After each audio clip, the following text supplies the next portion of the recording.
పిఠాపురం మండల తహసీల్దార్ సుద్దాల శివప్రసాద్ పై ఆదాయానికి మించిన ఆస్తులు ఉన్నాయని ఏసీబీ అధికారులు కేసు నమోదు చేశారు. తహసీల్దార్ సుద్దాల శివప్రసాద్ కు సంబంధించిన 9 ప్రదేశాలలో ఏసీబీ అధికారులు 2 రోజుల పాటు సోదాలు నిర్వహించారు.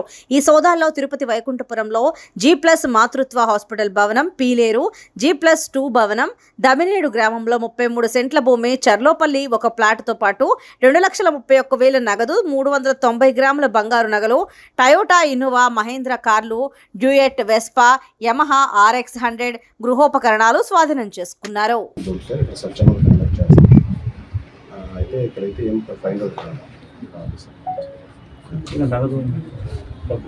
నగదు ఎలక్షన్కి సంబంధించి అమౌంట్, అది ఎలక్షన్కి ఎక్స్పెండిచర్కి సంబంధించి రిటర్నింగ్ అధికారి గారు రిలీజ్ చేస్తారు.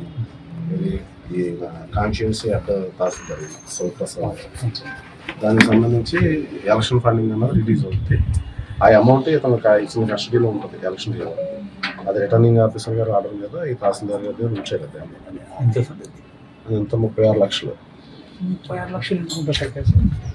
ఉంది ఎలక్షన్ ఖర్చుల కోసం. అలా అఫీషియల్ గా ప్రొసీడింగ్స్ ఉన్నాయండి. అది వెరిఫై చేస్తున్నాం.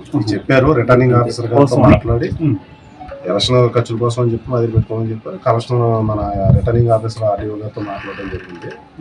ఆ ప్రొసీడింగ్స్ అవి చూసి తదుపరి వెరిఫై చేసి దాని ప్రకారం అది ఏంటన్నది, ఆ అమౌంట్ దేనికోసం ఉంచారు ఏంటన్నది దర్యాప్తు జరుగుతుంది.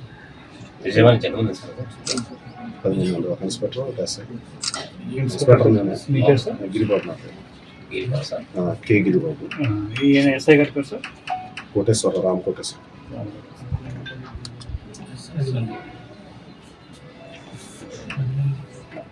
ఇతర ఆస్తులకు సంబంధించి ఏ కస్టడీకి తన దగ్గర ఉంచారని చెప్పేసి చెప్తున్నారు.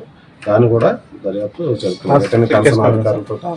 ఆర్డీఓ గారు కదా, ఆర్డీఓ గారు దానికి సంబంధించిన ఎవిడెన్స్ ఏముంది? పత్రాలు ఆయన అఫీషియల్ ఒక లెటర్ పంపించారా ఆర్డీఓ గారు పంపించారు.